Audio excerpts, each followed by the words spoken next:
More questions here at HomeShowRadio.com. Today, Roger from the Energy Corridor has one about his return air. We have two things in common, Roger and me. That's out where I live. Do you live out there? Yeah, but you use a lot of energy? PP shell. Yeah, you do. You know that, right? Uh-huh. Well, he has a problem with his return air, Tom. And he has one 24 by 24 air duct return in the hallway and a 12 by 12 in the kitchen.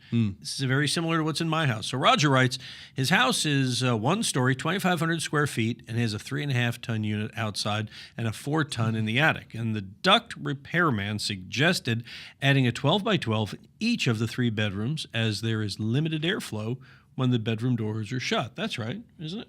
Oh, absolutely. Okay. No, I'm following it exactly. So he wants to know, does he need these returns? Probably. It would not hurt by any means. Today, when we're building homes, and even in my own home when I built it almost 15 years ago, every bedroom has a 12 by 12 in the ceiling. When my mother moved in her house, I did the same thing in her house too, because bedrooms are where people spend a lot of time, and if they close the door, it becomes what they call a dead airspace room, where you get a vacuum, you don't get a lot of airflow in, you don't get any circulation in there.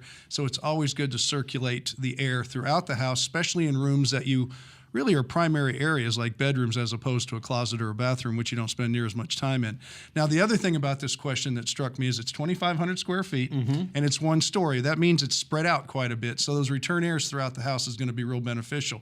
But the fact that you have a 3.5-ton condensing unit outside and a 4-ton evaporator coil inside is kind of a bad match. So when the time comes to replace the unit, talk to some people about changing those tonnages up. A matching system would be perfect. I think you should have a 5-ton. I don't know how your cooling capacity is working in the very hot summer, but that might be something you'll think about down the road. But the return airs throughout the house will definitely mix that air up more. I'm wondering, he puts these return airs in, it's going to probably exacerbate that issue, because suddenly those rooms are going to start pulling more air. There's only one way to find out. Yeah, buddy. But it might be, but you have a bad mix of unit components, and you've got one that's probably too small.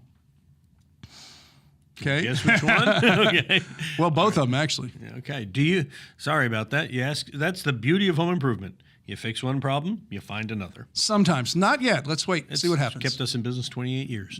Yes. Do you 29 October. Help us get to 30, would you? Send your questions to 30, us. 40. At the Ask Tom. Well, it's one day at a time, okay. Tom. You send your questions by hitting the Ask Tom button. We'll answer it here or Sunday morning. Tom's here every weekend, Saturday and Sunday, answering your questions live on Sports Radio 610.